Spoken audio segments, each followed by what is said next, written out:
This is a resumption of our first hearing, which we conducted a month ago, August 27, on the matter of the amendments to the rice tariffication measure. Our agenda for today, Senate Bill 284, Rice Industry and Consumer Empowerment Act by Senators Escudero and Villanueva. Proposed Senate Resolution Number 3, Functions and Mandate of the National Food Authority. Proposed Senate Resolution Number 10, Regulatory and Market Intervention Powers of the NFA. Privileged speech of Senators Rafi Tulfo, Senator Kiko Pangilinan. Senate Bill 1346, an act amending Republic Act 8178 for the Agriculture Tariffication Act of 1996 as amended, introduced by Senator Amy Marcos.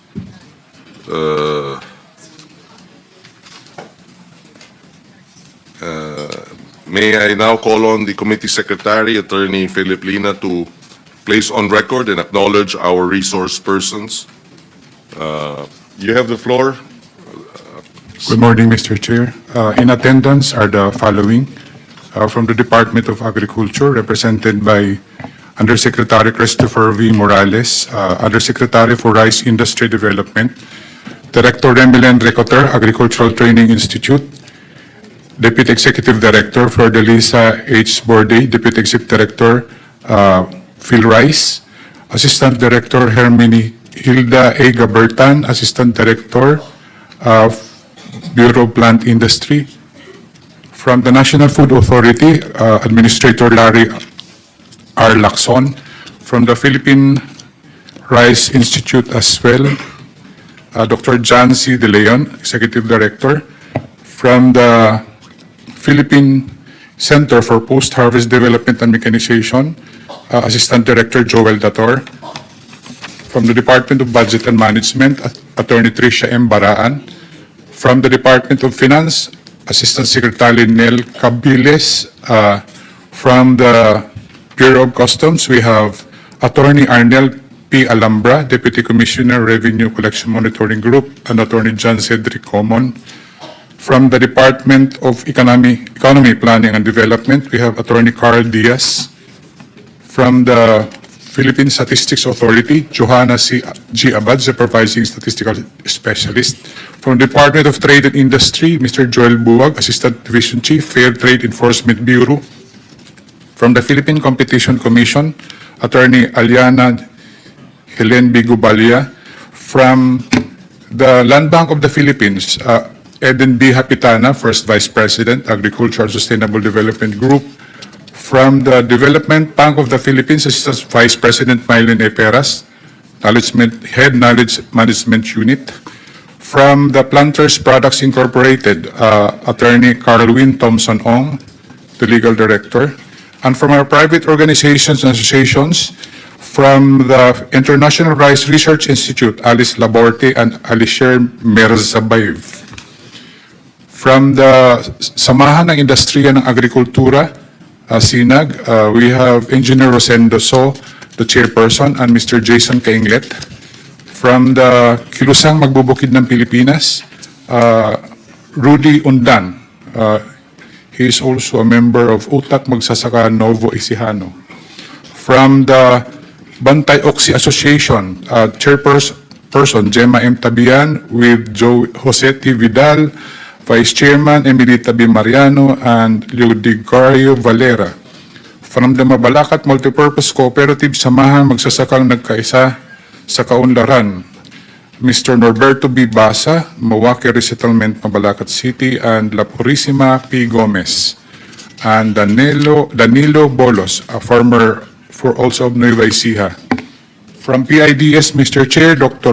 Leano Briones, as Senior Research Fellow, and Maria Lourdes Saluta of the Tariff Commission. That's all for now, Mr. Chair.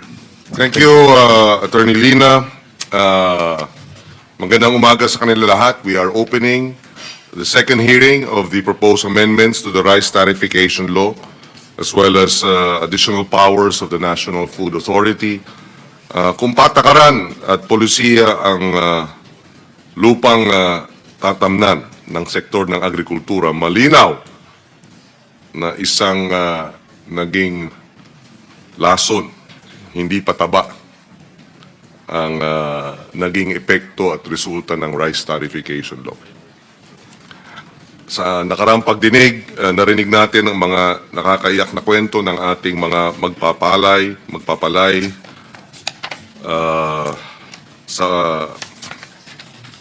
at nakakabahalang datos. Bumagsak ng hanggang 8 piso kada kilo ang farm gate price ng palay habang bumabaha ng mas murang imported na bigas sa ating mga pamilihan. Nabahala rin tayo sa mga ulat ng posibleng price manipulation, irregularity sa bodega, at isang NFA na inalisan ng kakayahang protektahan ang mga magsasaka at mga mamimili. Mismong si Tokayo Secretary Kiko Chu Laurel Jr. ay nanawagan ng isang overhaul.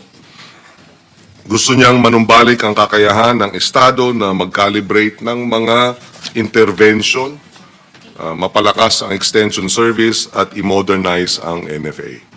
Ang susunod na pagdinig ay tatalaga para sa mga technical working group meetings upang mabuo na ang committee report. Sisiguraduhin natin na ang mga reformang isusulong ay tunay na tutugon sa mga kaukulang o kakulangan sa polisiya at magpapatatag sa ating mga institusyon. Sa isang pagpupulong kasama ni Secretary Kiko Laurel at ni Administrator Lacson, nung tayo'y bagong talagang chairman ng Committee on Agriculture, na pag-usapan natin na prioridad ang pag-amyenda ng rice tarification measure. Sinunod natin ito sa pagpupulong kasama ni Presidente Marcos Jr. sa Malacanang at sinang-ayunan niya ang pangangailangan na masertipika na urgent itong pag-amyenda sa rice tarification measure. Sa pakikipagtulungan ng Executive Department at ng Legislative Department, nagkausap na rin kami ni Congressman Mark Enverga, Chairman ng Committee on Agriculture, at si Congresswoman Leia Bulot Bigtang ng Committee on Agrarian Reform sa Congress, at nagkasundo na rin kami na kinakailangang isaayos yung rice tarification law, amendahan, i-revisahin para matugunan itong mga problemang ito.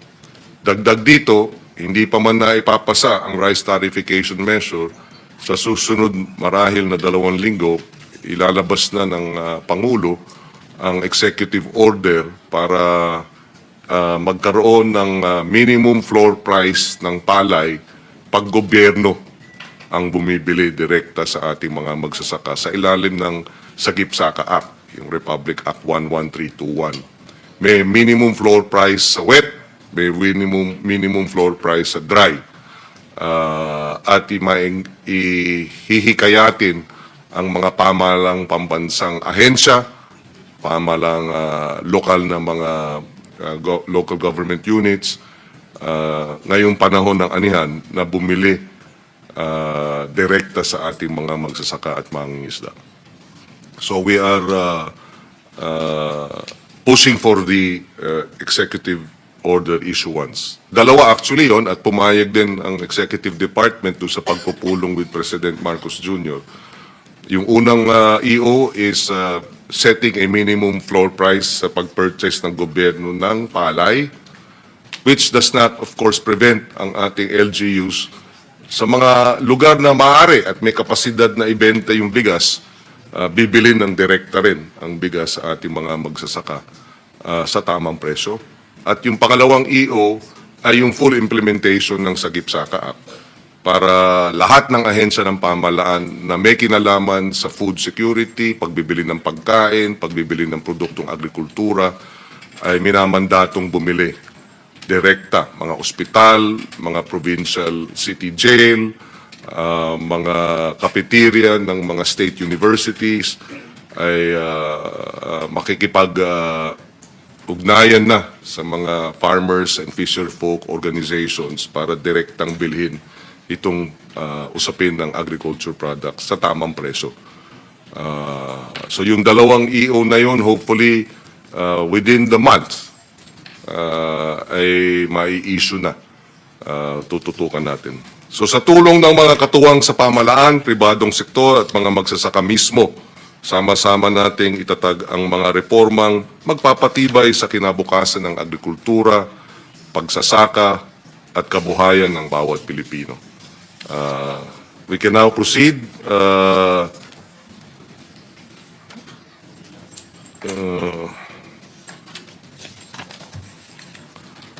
Okay. Do we have an order of the presentations? Okay. So may presentation ng DA. Sige, so Yusek Morales, you have the floor. Go ahead. After which we can get the presentations. Please limit your presentation to 5 minutes, more or less. And then we will have the others, resource persons. PIDS and FFF. Okay. And kung meron pang ibang nais magbigay ng opening statement, we will just acknowledge you and recognize you as we go along. Go ahead, Yusek Morales. Thank you, Mr. Chair, and the members of this joint committee hearing.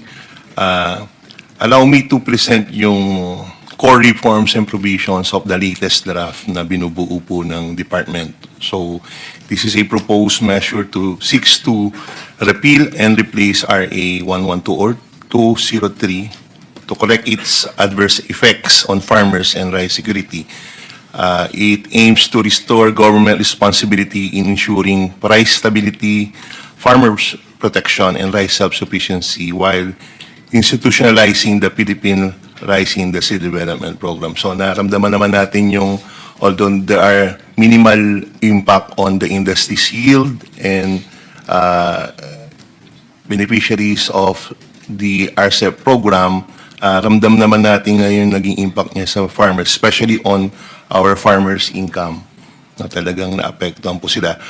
There are 6 core reforms and provisions na pinopropose ang department. Una is to end the current liberalized import regime and establishes a managed rice trade system where imports are calibrated to complement, not displace local production. Ibig sabihin, sabi ni Sec nung ating budget hearing, kung ano lang yung pangangailangan tulad dati, yun lang yung i-allow po nating pumasok dito para po hindi maapektuhan yung pagtulong natin na maging competitive ang ating mga local farmers, rice farmers, and our local industry.